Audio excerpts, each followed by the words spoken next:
Hi, everybody. Welcome to Cover the Spread for Friday, September 12th, 2025. Hey, if you're new to Cover the Spread, welcome aboard. Glad to have you here joining us on the Friday's action. Hey, we got two in the MLB, one in college football for you. We're going to cover here in the three plays. But hey, if you're new, make sure you subscribe. Give us a thumbs up as well. Greatly appreciate it. And if you want, flip on that notification bell and you'll get notified when this video drops. That way you can get the best of the number with us as well.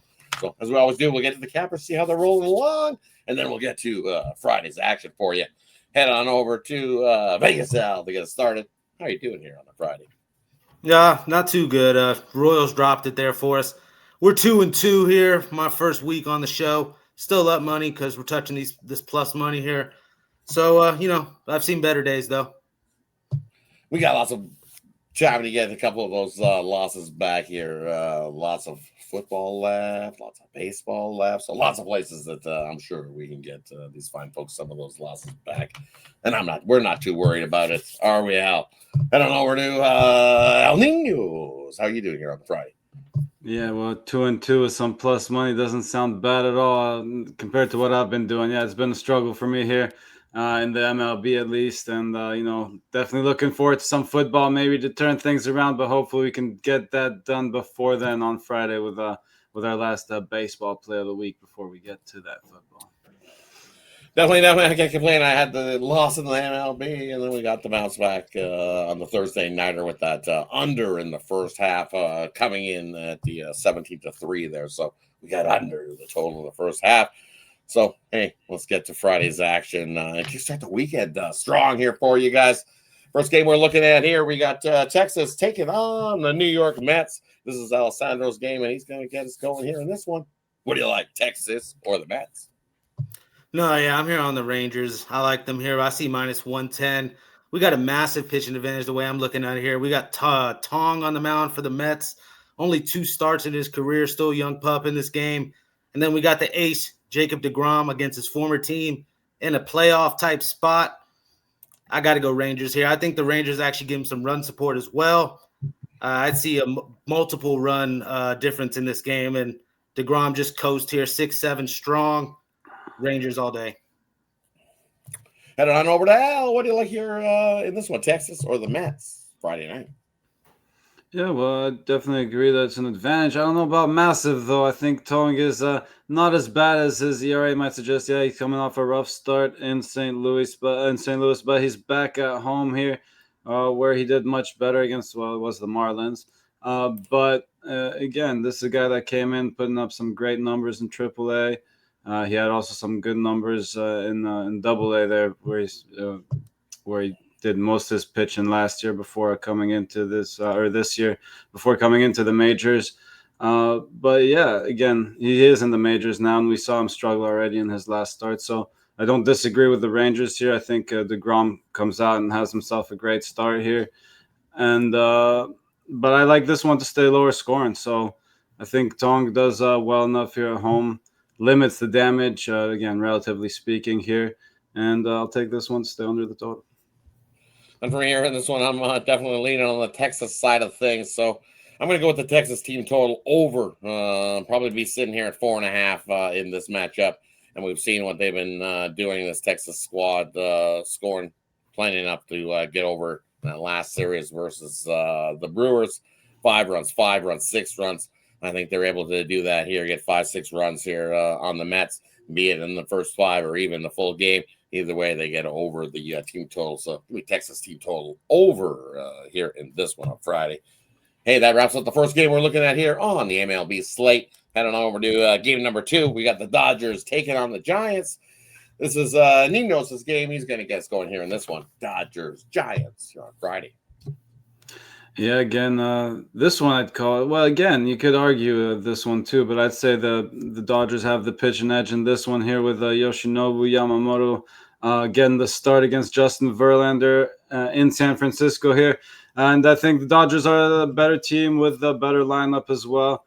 Again, I think some people may disagree. Might think that Verlander is still the better starter, and he is a great pitcher who's had a great career. And has recently turned things around after a rough start to the season. And maybe not so recently. It's been a little while now that he's been pitching pretty well.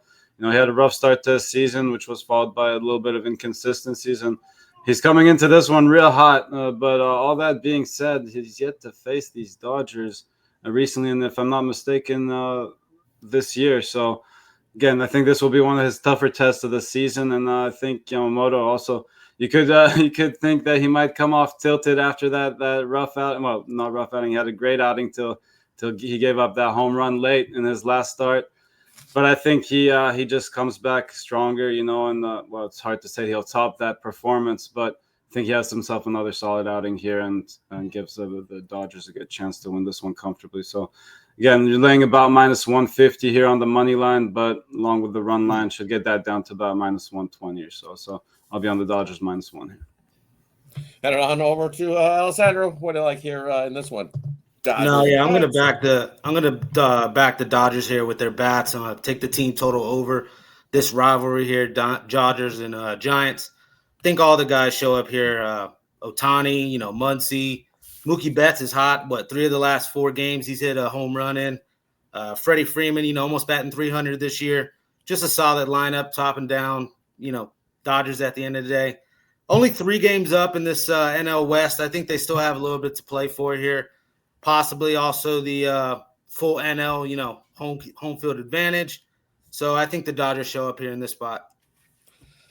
And for me here in this one, I like the under. You look at the Dodgers got themselves a nice little 9-0 win over the Rockies in their last matchup, and coming into this one, what have the Dodgers done over the last couple seasons after they win by 8 runs or more versus a division rival? Guess what? They follow that next game up with a 10-1 to the under in that matchup. So I like the Dodgers here. Also, you're talking about Yamamoto in his road starts when the team is off a win. He's 7-0 this year to the under. And also you look at Verlander in his home starts pitching in night home games at home this year. So, old man Verlander definitely needs his 3 meals to keep him rolling and pitching well, and that's what he does in night games. 8-0 to the under is Justin Verlander in his home starts in night games this year. So I like it under. I think we got a lower scoring battle between these two teams here on Friday. Speaking real quick before you head to your game of Yamamoto on the road, I had the pleasure of actually seeing him here when he came to Tampa, and yeah, he put up 5 2/3 scoreless innings, looked great, and I actually got to learn a few Japanese sentences there. Sat next to a Japanese lady that was cheering him on and taught me a couple of cool phrases. But yeah, so that was fun to watch, and yeah, what a great pitcher, and hopefully he has a great career. Definitely. Just the start of what a good career is for Yamamoto going there. So definitely, I think nice pitchers do. We're seeing the start of one career, and we're stealing the tail end of another. And Verlander, man, may have taken him all of 7/8 of the season to get going, but hey, he's starting to get going. So give it to Verlander. I know there's a lot of veterans on that Dodgers lineup, and they've seen a lot of Verlander, and Verlander's definitely on the other side of the hill. Yeah, I'm liking the total over, Oh, yeah. And hey, let's hope both hit. All of us hit here with a massive, what would it be, like a 6-0 win? Should be. Right? 6-0 win here. Gambate Yamamoto. There you go. Gambate means good luck in Japanese. There's a free Japanese lesson for everyone. Hey, that wraps up the 2 we got on the diamond for you. Let's head on over to the gridiron and check out some college football action. We got Kansas State taking on Arizona, heading into Arizona to taking on the Wildcats. I think the Wildcats going to win this one. Definitely the Wildcats going to win this one for sure. But which side? Well, kind of leaning to the Arizona side at home here in this one. Should be a good game between these two squads. You look at K-State, got a good QB. He's able to use his legs at times and get out and do the naked bootleg and run. We've seen Avery Johnson, 18 attempts this year already where he's run for 78 yards. He's averaging about 4.3 yards per rush. That's pretty good. His longest rush was 10 yards. He's already scored a touchdown as well. Has given up a fumble in those rushes once. Pass-wise, he's completing 65% of his passes. He's definitely got some he's got a couple running backs that he goes to. Joe Jackson, Devon Rice, in the backfield that, hey, both those guys are averaging over 4 yards per rush. So I think they try to establish the run here, this K-State. But Arizona's defense pretty good at plugging up the run. I think they make Avery Johnson have to use his arm a lot more here in this one. And at 65%, he's thrown an interception already. They could force him into maybe one of those, a couple of those. And on the other side for Arizona, I like Noah Fafita here. Hey, he's completed 66% of his passes, and his passing, he's completed yards per catch, about 17.8 yards per catch, yards per attempt, 11.9. So his receivers have been pretty good, getting the yak yards, as they say. And you look, he's got a few receivers that have been racking up the yak yards. Wadley's got a couple touchdowns already. He's averaging, he's already had 8 receptions, 206 yards. Wysong's got 70 yards and 4 receptions. You got Phelps going 3 receptions, 63 yards, and yards per catch, 21 yards per catch, 17 yards per catch, 25 yards per catch. When you got that type of weapons around you, I like what you're going to get from Fafita here in this one. I think he's able to pick K-State apart here in this matchup here on Friday night. And Arizona stays undefeated, goes to 3-0. Give me Arizona on the money line here in this one. Not worrying about the point spread. If you want, I think you can grab 1.5 of a point. Where this is, I see most plus ones in most places. I'm not worried about the point. Grab the money line with Arizona here in this one on Friday night. Hey, heading over to Al Ninos on this side for to get us started here in this one, Arizona or K-State. Who do you like? Yeah, I think I agree with you here. I think just some injuries for Kansas State here going to be the difference. And, of course, home field, too. So I expect Arizona to get off to a good start. Now, let's try to look at the total here. Both these teams went, Arizona went 6-6, Kansas State 6-6-1 there on their totals last year. So, 54.5, I think, is a pretty fair number there. Of course, we saw Arizona blow a couple teams out, and they haven't allowed more than double digits. But, yeah, this will be a slightly tougher test for them, obviously. On the other side, you see Kansas State 1-2 to the over so far this season. So all that being said, I'm just going to take Arizona to get off to a good start here. And what could be a very even tied game going into the locker room at the half. So I'll take the half point with Arizona in the first half here. Heading on over to Alessandro. What do you like here in the gridiron action on Friday night?